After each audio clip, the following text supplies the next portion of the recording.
Hello guys, എല്ലാവർക്കും welcome to kiss vlog. വേറെ ഒന്നുമല്ല കേട്ടോ, ഞാൻ നല്ല ജേണൽ ബുക്കിൻ്റെ പാർട്ട് 1 ഇട്ട് ഇന്ന് അതിൻ്റെ പാർട്ട് 2 ആണ്. അപ്പോൾ പാർട്ട് 2 എന്ന് വെച്ചാൽ ഇത് മികച്ച എന്നുവെച്ചാൽ ബെസ്റ്റ് ഓഫ് ജേണൽ ഇതിലേതാണെന്നല്ലേ ഫസ്റ്റ് വരുന്നത്. ഓൾറെഡി ഫസ്റ്റും സെക്കൻഡും മാത്രമേ ഉള്ളൂ, തേർഡില്ല. ഞാൻ തേർഡ് വെക്കണം എന്ന് എൻ്റെ ഒരു മനസ്സിൽ ഉദ്ദേശമില്ല. അപ്പോൾ ഫസ്റ്റും സെക്കൻഡും ഏതാണെന്ന് എനിക്ക് കാണിച്ചിട്ട് ഓക്കെ ഗൈസ്, ഫസ്റ്റ് കിട്ടിയിരിക്കുന്നത് ഏത് ജേണലിനാണല്ലേ, ഇതപ്പോൾ കാണിച്ചതാണ്.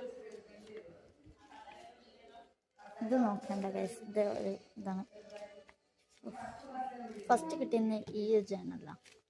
സെക്കൻഡ് കിട്ടിയിരിക്കുന്നത് ഞാൻ കാണിച്ചത് എന്താ ഈ ഒരു ജേണലില്ലേ, ഈ ഒരു ജേണൽ സോറി ഈ ഒരു ജേണലില്ല, തെറ്റിദ്ധരിച്ച് പോയതാ. ഇത് ഈ ഒരു ജേണലിനാണ്, ഫസ്റ്റും സെക്കൻഡും അതിനാ. അപ്പം ഫസ്റ്റും സെക്കൻഡും നിങ്ങൾ കണ്ടല്ലോ. അപ്പം നിങ്ങൾ വിചാരിക്കുന്നുണ്ടാവും ഇതെന്താ ജേണലിൻ്റെ കോമ്പറ്റീഷനോ മത്സരമോ അങ്ങനെ വല്ലതാണ്.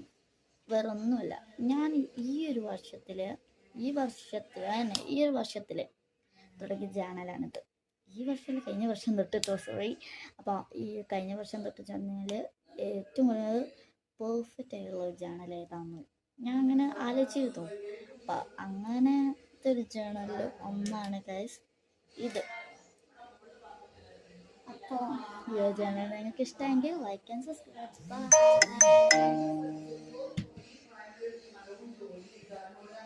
പിന്നെ ലൈക്കും സബ്സ്ക്രൈബും കമൻറ്റും ഇടാൻ മറക്കല്ലേ. ഇതിനൊരു ഈ ഒരു വീഡിയോയ്ക്ക് 10K സബ്സ്ക്രൈബേഴ്സും പിന്നെ 1K ലൈക്കും കിട്ടിക്കഴിഞ്ഞാൽ നിങ്ങൾക്ക് ഉറപ്പായിട്ട് ഗിവ് തരും. അന്നാളെ തന്ന് പറ്റിച്ചതല്ല സംഭവിക്കുക, അന്നാളെ ആ ലൈക്ക് കിട്ടിയില്ല, അതുകൊണ്ടല്ലേ ഞാൻ തരാഞ്ഞ്. ഇപ്രാവശ്യം പ്രോമിസ് നിങ്ങൾക്ക് ഒരു ഗിവ് അവേ തരും.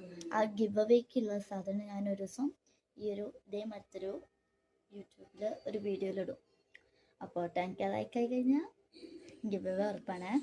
ബായ്. ഞാൻ പിന്നെ പറഞ്ഞ് പറ്റിച്ചു എന്ന് പലരും പറയണ്ട. അപ്പോൾ ബൈ.